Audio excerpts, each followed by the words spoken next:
Welcome to eTech. This short tutorial will show you how to log into eTech in your store.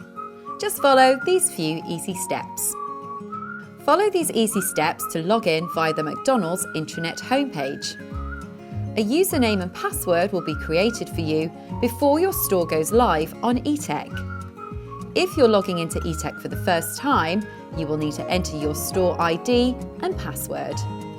This will be different from your personal ID and will be your store number. Now, select your name from the list and enter your personal password. Click OK.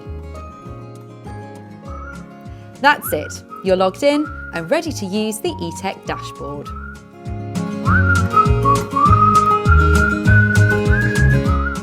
The dashboard will load and display the service requests that are awaiting an action by the restaurant. This could be signing an engineer in or out or approving costs. Individual service requests move down the statuses on the left-hand side of the screen. The number of service requests within each status will be shown. To view an individual service request, click on a status. We'll start with awaiting response. Click on awaiting response to view service requests which are awaiting approval by the restaurant or response from your service provider. To view a service request in more detail or complete an action, click on the service request. Any actions you can take will be displayed in the top right-hand side of the screen. The service request will open on the details page as default. Here you can view the current status of the service request, the faulty equipment, the fault type, and description of the fault. Moving down to the History tab, this is where you can view the timeline for the service request. The timeline will show you the date and timestamps for each milestone, such as when the service request was created, accepted, and if the service request hasn't yet been answered by your service provider. Next, we have the Visits tab. Here you will see the sign in and out times of the engineer visits on site. Then we have the Warranty tab. This will show you all the details about warranty with the current equipment value. Now let's move on to the Cost Summary tab.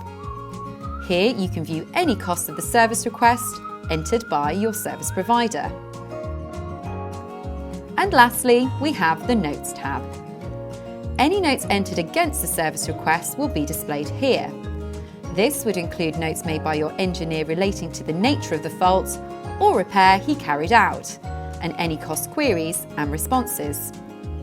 You can put notes in here for any reason by clicking New Note, entering your comments, and then setting who can view the notes. Click Create to finish.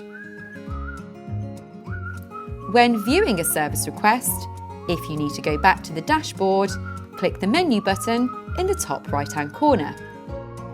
Now, let's look at other statuses. The No Response status will show any service requests which have not yet had a response from your service provider.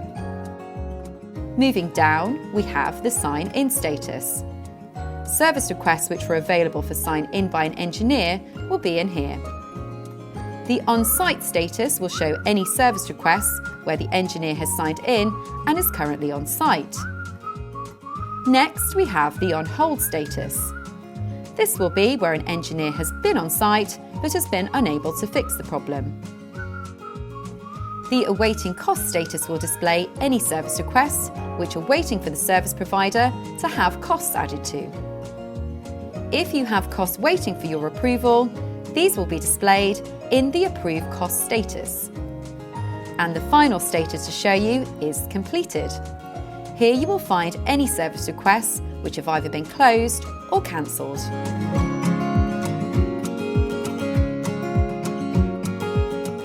When you need to log out of eTech, just click the Power button in the top right-hand corner of the screen. A pop-up will then appear asking you to confirm, so just click the Yes Log Me Out button. If you need to sign out of the store completely, click Go Back and enter the password for the store. This will be your store number. So all that's left to do now is just click Sign Out. That's it. You're signed out of eTech and back at the login screen.